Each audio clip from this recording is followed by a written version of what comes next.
हनुमान जी का जन्म बहुत समय पहले एक सुंदर पर्वत था जिसका नाम सुमेरु पर्वत था। वहीं केसरी नाम के एक बलशाली वानर और उनकी पत्नी अंजना रहती थीं। अंजना माँ ने शिवजी से एक वीर पुत्र के लिए तपस्या की थी। उनकी तपस्या से प्रसन्न होकर भगवान शिव ने उन्हें वरदान दिया। कहते हैं उसी समय जब राजा दशरथ ने संतान प्राप्ति के लिए यज्ञ किया, उस यज्ञ के फल का एक अंश वायु देवता हवा के देव के माध्यम से अंजना माँ तक पहुंच गया। इस तरह अंजना माँ के गर्भ से एक अद्भुत बालक का जन्म हुआ जो थे हनुमान जी। उन्हें वायु पुत्र और अंजनी पुत्र भी कहा जाता है। हनुमान जी का बाल रूप और शरारतें। हनुमान जी बचपन में बहुत ही नटखट और शरारती थे।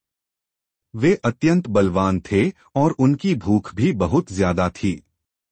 एक दिन जब वे बहुत भूखे थे, उन्होंने आकाश में चमकते सूरज को लाल लाल फल समझ लिया। वे तुरंत आकाश में उड़ चले और सूरज को पकड़ने लगे। सब देवता यह देखकर चकित रह गए। इंद्रदेव ने जब देखा कि एक छोटा बालक सूरज को निगलने जा रहा है, तो उन्होंने अपने वज्र बिजली के हथियार से हनुमान जी को चोट पहुंचाई। हनुमान जी बेहोश होकर पृथ्वी पर गिर पड़े। यह देखकर वायु देवता बहुत क्रोधित हो गए और उन्होंने सारी धरती से हवा रोक दी। सभी जीवों को सांस लेने में कठिनाई होने लगी।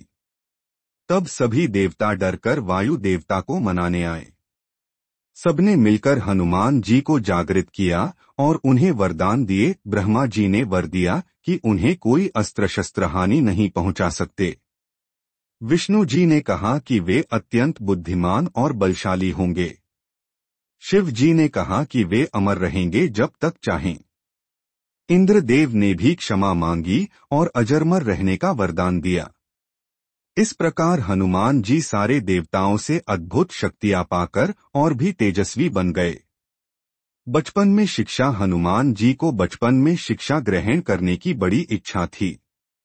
वे सूर्य देव के पास गए और कहा, मुझे ज्ञान दीजिए। सूर्य देव ने कहा कि वे तो निरंतर आकाश में चलते रहते हैं।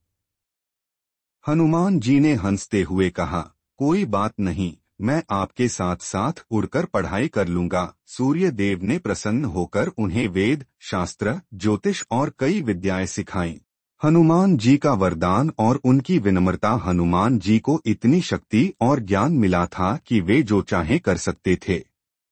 परंतु एक समय के बाद उन्होंने अपनी शक्तियों को भूलने का वरदान लिया ताकि वे केवल आवश्यकता पड़ने पर ही उनका उपयोग करें। इसीलिए जब रामायण में भगवान राम के कार्य में उनकी आवश्यकता पड़ी, तब हनुमान जी ने अपनी शक्तियों को याद किया और अद्भुत कार्य किए। संक्षेप में हनुमान जी का बचपन शरारतों, अद्भुत शक्तियों और शिक्षा से भरा था। परंतु सबसे सुंदर बात थी उनकी भक्ति, विनम्रता और सेवा भाव, जिसने उन्हें अमर बना दिया।